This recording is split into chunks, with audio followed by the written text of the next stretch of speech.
Friends காலை வணக்கம். இந்த பாருங்கள் பால் காய்ச்சிருக்கேன் காப்பிக்கு. உருளைக்கிழங்கு ஃப்ரை செய்ய போகிறேன். அதுக்கு இந்த பாருங்கள் பச்சை பட்டாணி உருளைக்கிழங்கும் வேக வச்சு வேக வச்சுன்னா நல்லா வேக வைக்கக்கூடாது, அரை காட்டில் எடுத்துக்கணும். இந்த ஃப்ரை சூப்பராக இருக்கும்.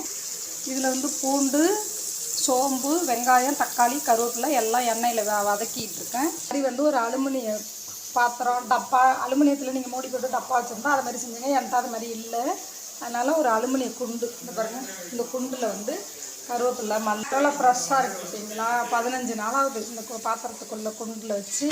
இந்த பாருங்கள் மல்லித்தலையெல்லாம் எப்படி இருக்குது பாருங்கள், ஃப்ரெஷ்ஷாக வச்சுருக்கேன். இது மாதிரி வச்சு இதுமாரி ஒரு அலுமினிய பாத்திரம் இப்படி போட்டு மூடி வச்சுருங்க. சூப்பராக இருக்கும். வேணுங்கிறப்ப எடுத்துக்கலாம். இப்படி மூடி கொண்டு ஃப்ரிட்ஜில் வச்சுட்டிங்கன்னா 1 மாதம் ஆனாலும் அப்படியே ஃப்ரெஷ்ஷாகவே இருக்கும். இந்த பாருங்கள் எல்லாம் நல்லா தண்ணியை வடிச்சிட்டு பச்சை பட்டாணி உருளைக்கிழங்கு வேக வச்சு எடுத்து வச்சுருக்கேன். கொஞ்சமாக உப்பு போட்டு வேக வச்சுக்கணும். வேக வச்சுன்னா நல்லா வேகக்கூடாது, அரை வேக்காடாக இருக்கணும். நல்லா மாவு அளவுக்கு வேகக்கூடாது. உருளைக்கிழங்கு பட்டாணி நல்லா எண்ணெயில் போட்டு ஃப்ரை பண்ணி வச்சுருக்கோம். உருளைக்கிழங்கு நல்லா வெந்துக்கிட்டு இருக்குது.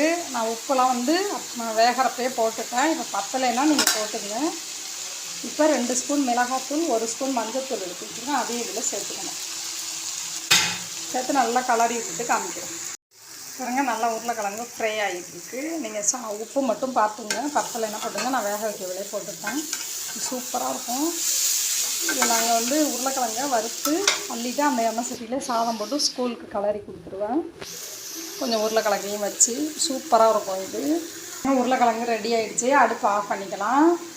இப்போ தக்காளி ரசம் வைக்க போகிறோம். அதுக்கு என்னென்ன பொருள் பாருங்கள். கருவேப்பிலை, 3 பச்சை மிளகாய் இடித்து வச்சுருக்கோம், மல்லித்தலை இடித்து வச்சுருக்கோம், மிளகு, ஜீரகம், பூண்டு நுணுக்கி வச்சுருக்கோம். எல்லாம் அம்மியில் நுணுக்குனா காமிக்கல உங்கள்கிட்ட.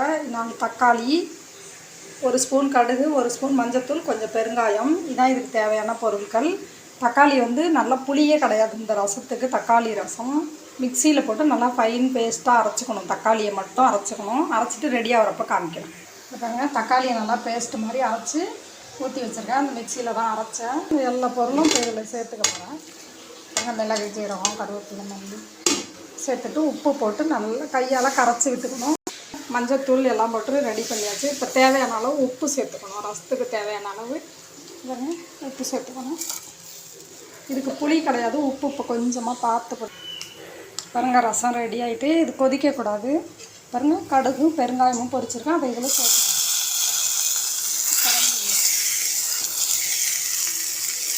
இந்த ரசம் சூப்பராக இருக்கும். கொதிக்க விடக்கூடாது, அப்படியே நொர வந்துட்டுருக்கு பாருங்கள். இப்போ ஆஃப் பண்ணிடணும். இது தக்காளி ரசம் புளி இல்லாமல் செய்தது. ஃப்ரெண்ட்ஸ் தக்காளி ரசம் ரெடி ஆகிடுச்சு.